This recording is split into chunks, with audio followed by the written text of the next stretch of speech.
What can you tell us about availability this weekend? Pretty much everybody apart from Toff is available for selection. So Archie's back? Archie's back in full training. He just had a tight hamstring over the last week or so, but everybody else is fine. What's the timetable on Toff? Well, from what I've seen him doing, there's an argument that he can be on the bench next week or even start next week. He's in Montreal next week. Yeah. So he's in a good place at the moment. In terms of, we saw it on social media, and even Wolf made mention of it after the game. You know, he took the guys out to dinner on Monday, and you know, guys getting together like that, a whole team, non-team sanctioned event, that doesn't happen often. What does it mean for Wilf to do that? But how tight-knit the group is to make that happen? I think it shows that they're very tight-knit, the fact that they all want to go out together. You know, the fact that Wilf's pain probably had something to do with that as well. You know, I did tell him, you know, his choice of restaurant was very nice and probably a little bit expensive, and asked him if he wanted a sub as well, but he said no, he should be able to afford it. You know, so yeah, I believe they went out, but it shows the character of the squad, and I think it helps. I've coached in England, as you know, and you know, Birmingham and London, it's difficult to get all the players together because they all live so far apart. You know, in the US, it's a lot easier. Everybody lives in Charlotte, you know, so it's a lot easier to get everybody together. But they've still got to like each other to want to do that as well, and you know, that's the pleasing thing for us. Have you been around many teams as tight knit as this one? Yeah, I mean, that's one of the things that I try to do in creating a culture and an environment of a club. Make it as much family orientated as we can. You know, so it's not just the players who are playing, but the families are getting on well together as well. So it's not just about the players; it's the families as well. You know, and it's about cultivating a good culture and a good environment. I know you are an XG disciple, and I was looking at, depending on the metric you look at, it's 8th or 9th outperforming your XGA, and there's always contributing factors, whether it's Kalina, the way that you guys have chance creation, sometimes there's fortune involved in it. What do you think is the biggest thing that is helping you guys kind of outperform the way you guys have been defending? Being really good in both boxes. I said that last week. You know, and I do like XG, but you know, it depends where you read it. You know, somebody can have a big XG for one moment, and what I mean by that, they have a big chance the goalkeeper saves it, they have another big chance he gets knocked off the line, and then another goalkeeper save, and that should only just be one XG rather than the three that's added up. Obviously, you know, the penalty last week would have been 0.82. You know, so that's how it can get skewed a little bit at times, but I just think it's a good indicator to your performance levels, and you know, at the moment we are very good in both boxes. You have I would say a fun problem. 9-game win streak. You've used roughly the same lineup mostly, but you have a player kind of waiting in the wings that obviously can be a game changer. How do you juxtapose wanting to get Pep back in versus not messing with what's working? No, for me, it's to look how players train. You know, we've had the performance that we had last week, but then look how the players train this week, see who's ready, look at the opposition, and put a team together for that. You know, I'm not one that, you know, that 11 won last week, or they've got to play again the following week, you know, because a lot can happen in a week. You know, and I've got to pick what I believe is going to be the best team for us to win the game. You joked last year when you played at Yankee Stadium that you would practice the bases and sliding and things of that nature. Having gone through it, knowing the choice, knowing what you have to go through, how do you now know maybe how to better prepare for Yankee Stadium? Yeah, I mean, you know, I watched the game last night. Training the last couple of days, we've brought our pitch in because we know that it's going to be a tighter pitch in terms of the logistics and the size of it.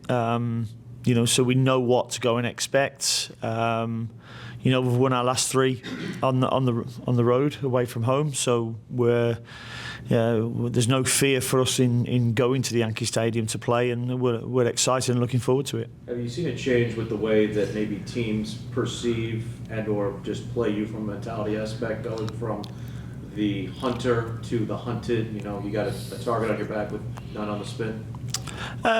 No, I haven't really, to be honest. I mean, we went away to New England and got the result there. We probably weren't the best team on the day. Probably a draw would have been a fair result, but Miami come and, they're not going to be scared of coming to play us with the players that they've got available. So we haven't seen that, but, there'll be teams that will want to halt that run for sure. And where we both are in the standings as well is going to be big this weekend as well. So it's a big game for both teams.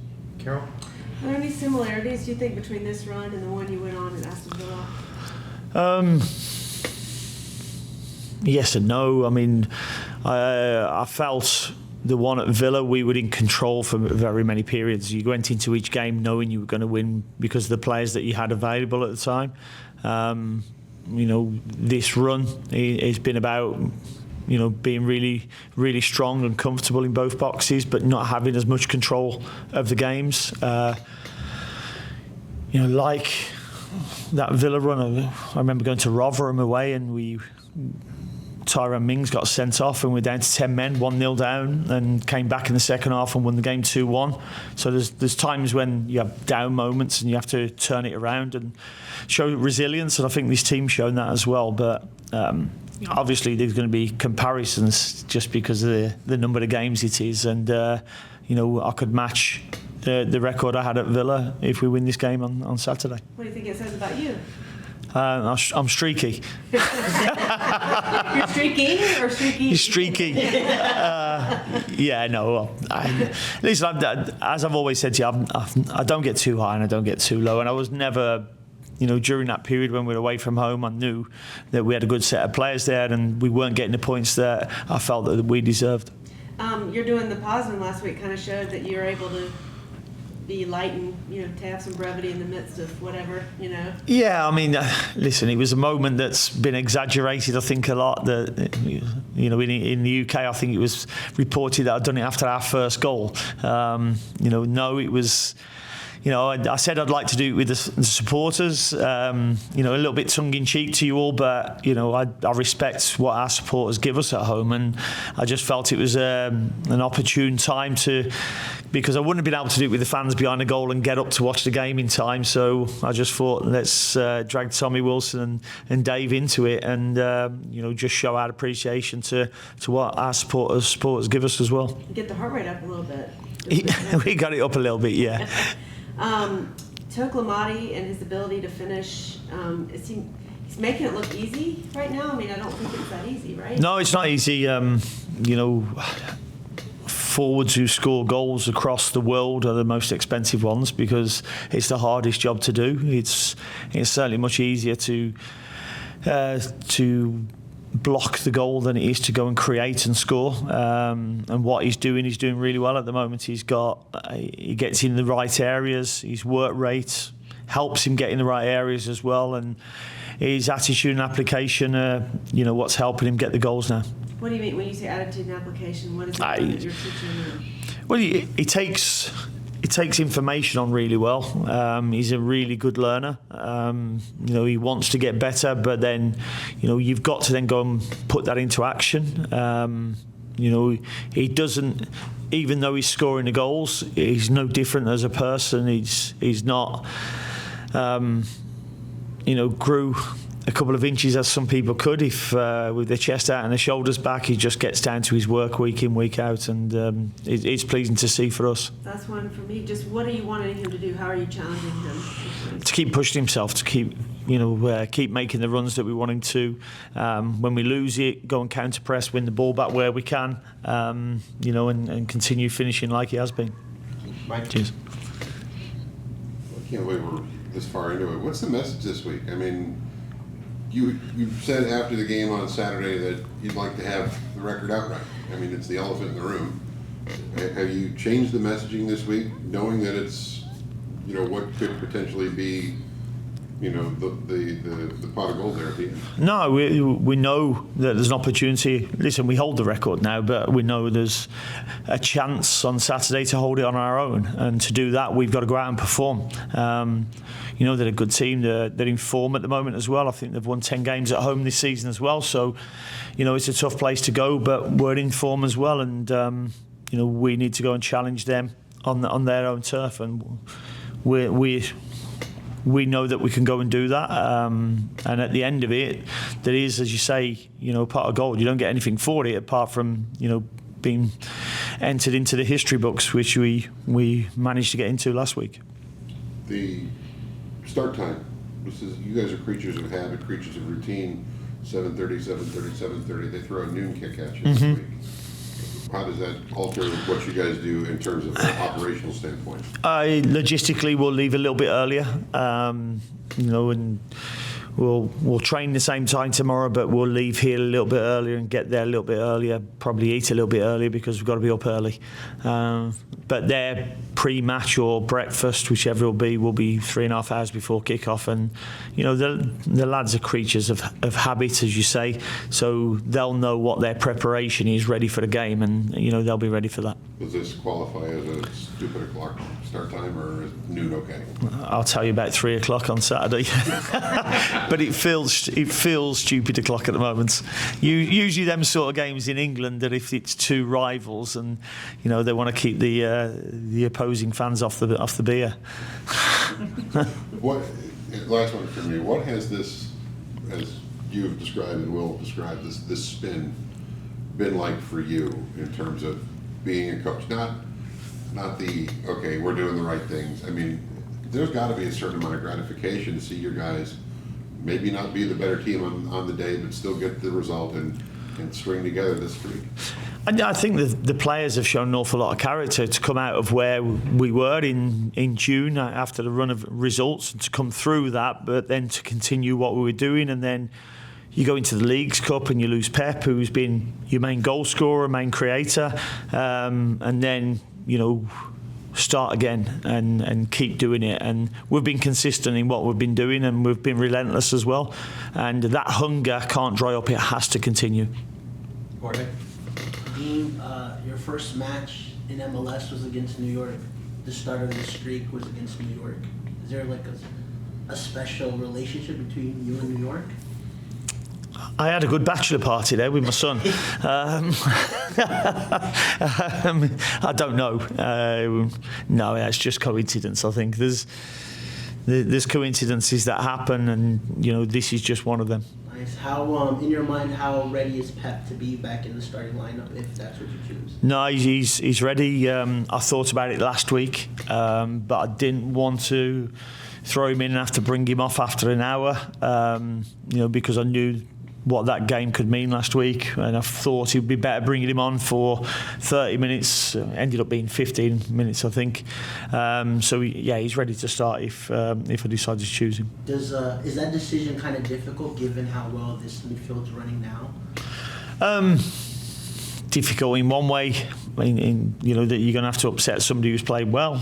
Not difficult in another way, that I want my best players on the pitch when I can, and if I think it's the right time. So, but again, that's what I've been doing for the last 12 years, making difficult decisions at times. Nice. What have you noticed from Drake Callender in his trainings with Charlotte so far? The what, sorry? Drake Callender, what have you noticed from him?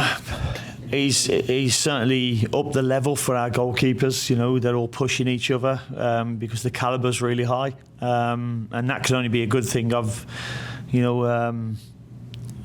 Aaron comes in after training with a smile on his face, knowing that he's had a really good session with really good goalkeepers, and they're all pushing each other, and that's why we wanted to bring somebody of his caliber into the building. Nice. I don't know if you've seen this or not, but Luis Enrique has been watching the first half of some PSG matches from the stands and the second at the box. And he's mentioned just to get that different angle. I mean, you kind of had that this past weekend, Is there anything different that you may see tactically that may help you that way, or is that What do you think of that just in general? Yeah, I think, I've seen there's many coaches who've done that. John Gregory, who used to be Aston Villa manager and Derby County, he came over a few weeks ago. I invited him over to have a look at what we do and how we do it. And he used to do that. He used to sit up in the stand and watch, because it gives you a different eye. And I spoke last week. I mean, what it takes away a little bit is the feel that you get for the game on the side of the pitch. And last week I was really comfortable with what I was seeing. And I could hear on my earpiece that, on the dugout at times it was like, we need to make a sub, do we need to? And I was like, no, we're all right, calm. Let's be calm. I can see it up here. They're not opening us up. They're not giving us big problems. So I think it allowed myself to be a little bit calmer up there. Nice. Would you, in the future, I guess, try that method or? Yeah, possibly. I've done it before. Only once or twice, though. I'm more of a person who likes to be on the sideline and have a feel for the game, and try and influence what I can from down there. So, but I'll have a look at it. Nice. And will there be any, I guess, special or anything extra that you might add if, the team makes it 10 wins in a row? No. No. They'll get a pat on the back after the game. They'll get their normal schedule, which is already out, so they know what they're going to be doing. But they know for us it's just one game at a time, and accolades, what come with records, are not to be frowned upon, but to be enjoyed. But then we've still got work to do to still finish in top 4. Thank you. Cheers. You talked a lot this year about not being too high with the highs or low with the lows, but I'm sure it's pretty easy to get wrapped up a little bit in the excitement that you're hearing just around the team. I was talking to Wesley, and he said that pre-match you guys have a talk about staying grounded. Can you just expand a little bit about what's kind of said about staying as level-headed even amongst the excitement that's going on? Yeah, I mean, we want to be performing for, first and foremost yourself. I always say to the players, after the match, they go back home, and the first thing when they hit the pillow is they start thinking about their performance. So do it for yourselves first, do it for the family, do it for the fans. So after all that, you can only control certain things in a game. So we talk very much about, we're going away from home tomorrow to New York. It's going to be different. It's not going to be harder because it's the same every time you play. Just concentrate on what you can control. Your professionalism going into the game. Are you in the best possible shape, best place to be ready for that game? And then the first thing you do, whether it's a header, tackle, pass, make sure it's a good pass, because that will get you straight away a good feel of the game. So it's really a message of just control the controllables all the time. And back to Idan for a moment, you talked about that moment where after he had the hat trick, some of the other players on the team had to tell him what to do, and of course, Will obviously giving him that opportunity. Just as this young star, it seems like he's getting a lot of mentorship on the team.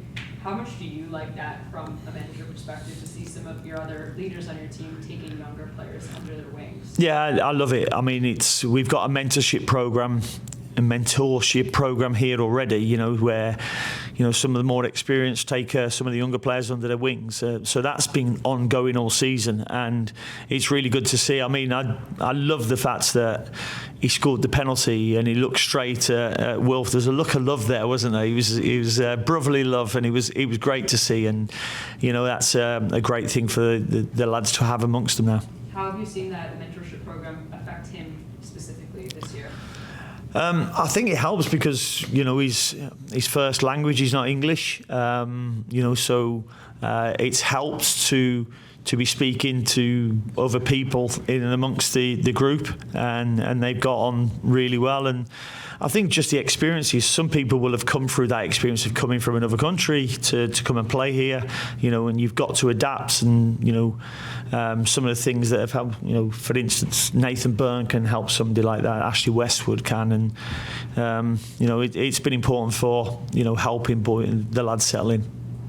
Cheers, thank you. I did want to follow up on that vein. With the mentorship program, how are the players chosen? And for Idan, who is his mentor? I'm not sure who his mentor is, but we have a sports psychologist who's here as well. came up with the mentorship program and has worked with the players with that, with the input of myself and John Curry as well, the performance coach. And, you know, at the moment it's working really well. Obviously, we'll put French-speaking people with, you know, other people who are French-speaking and sometimes Spanish-speaking, or Pep Biel with Kerwin Vargas and things like that. You know, so, you know, it just helps people settle in a little bit more. I also wanted to ask, or take it back to your perspective Saturday from the box. Even beyond the tactical perspective, was there anything that you were able to glean from this team regarding their growth, or as a whole, as you were looking at them from that? You know, I was really happy with my coaching staff that, you know, they took over without me being on the sidelines and you know, just helped the plan that we had for the game just flow. You know, I spoke down to them every now and again and gave it some information that I was seeing from up there. You know, but playing wise, I think we're in a good place in terms of knowing what we want to do without the ball and with the ball. We can get better on both aspects still, but it was pleasing to see how comfortable we were at times. Cheers, thank you. Do you feel like you're still very much in the hunt for the supporter shield? How many points off are we? 4. Yes, we are then. Are you guys using that, you know? No, not at the moment. I don't have to tell the players. The players look at, you know, we put their numbers up from their running stats from during the game in the treatment room, and they all look at them. And I guarantee they all look at the table and they all look and see what numbers they got if they got numbers. So I don't need to tell them; they know. And you know, but we've got to win games to continue to be in that challenge. Eric? Hey, Dean. Hey, mate. Just something I've been thinking about recently, and Jorge touched on it with bringing Pep Biel into the team, to a winning team. The cliche is you don't really change a winning team. And when you're on the run like this, there are a lot of guys who are on the margins who understand that perhaps they're not going to get as much time. From a man management perspective, how do you keep them as motivated? Are they as motivated? How do you keep them feeling like they're involved in everything that is going on? The hardest part of management or coaching is, you know, making sure that the players who aren't playing feel involved. That's the hardest part that I have. The 11 who are chosen, they're fine. You know, I'll pick the team tomorrow morning. They all know they're playing. The other ones don't know whether they're going to get any minutes or not. And my job is to make sure that they're feeling valued, but also getting the work that we need there for them to come on and make a difference. And, you know, and my message is always the same to them. You know, you can be disappointed, you can be unhappy about not playing, but the only way to show it is when you go on the training ground. Because if you train with a sulk, do you think you're less likely or more likely to play next week? And the answer is, if you're sulking and not training well, less likely. So it's in their control in terms of what they do and how they train. But they're valued because, I've said many times, you have finishers that finish the game for you and have to see the game through. And that can be any one of 9 players on the sidelines. One more very quickly for me. You said that you watched NYCFC yesterday against Columbus. Big ending. They never gave up on the game. Any sort of main takeaway from that performance? Hell of a finish. Yeah.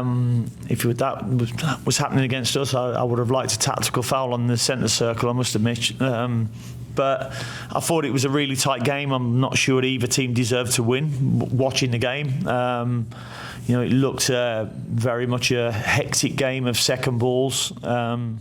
You know, and I think you sometimes get that at the Yankee Stadium, and you know, we've got to be ready for that. Thanks. Cheers. Supporter Shield has been talked about by many European managers as maybe even the more desirable trophy to win than the MLS Cup. Would that hit a little different for you? I know it seems foolish to think about 4 games to go, but would that be something that you would maybe cherish more than an MLS Cup? I'll tell you when I've won both. I don't know. You know, I've been brought up in a country where it's all about being the top of top after the regular season. But then I've had probably my biggest triumph was in the playoffs with Aston Villa, getting them promoted. So for me, Eva, I mean, I think you can take a lot of credit for finishing top of a regular season, whether that's top of the Eastern Conference or whether it's the Sports Shield. I would take a lot of pride in doing that. So, we're 4 points behind Philly at the moment, and we've got to aim to try and finish there if we can. I know that you buried last year's disappointment during the winter, but how hard is it from a human nature aspect not to think about, we have some unfinished business from last year? Anything that's a motivator for good work, I'm sure for you, is something you want to use to make sure that you're focused. Certain things I can move on very quickly, certain things I can't. I've moved on from that. That is one of them things that happened last year. This has been a new season. We've broke some records. We've won at some places that we've never won before, and we'll continue to do that over the next few years. So, but the one thing that we want for our supporters is to try and get them a trophy. And there's only two ways we can get that this year, and that's Sports Shield and the MLS Cup. So we'll be going all out in both. Mike, with all the things that are going on, I mean, the win streak, the pursuit of the Shield, playoffs, you guys are locked in. Is this pressure time, or is this actually fun because of all that's out there for you guys? I think I called it squeaky bum time last season, didn't I? I viewed that as like nervous time. Well, it is for some. It's squeaky bum time for some. I think we're in a good place in terms of the players know what we want, and they know what I want. I don't give them reason to be panicking when they go out to play, and they don't give me any reason, even when I'm sat in the suite, to be panicking too much as well. So, for others it might be a scramble to go and get into the playoffs or a playoff place. For us at the moment, we're in a good place where we can just take it game by game and see what comes of that.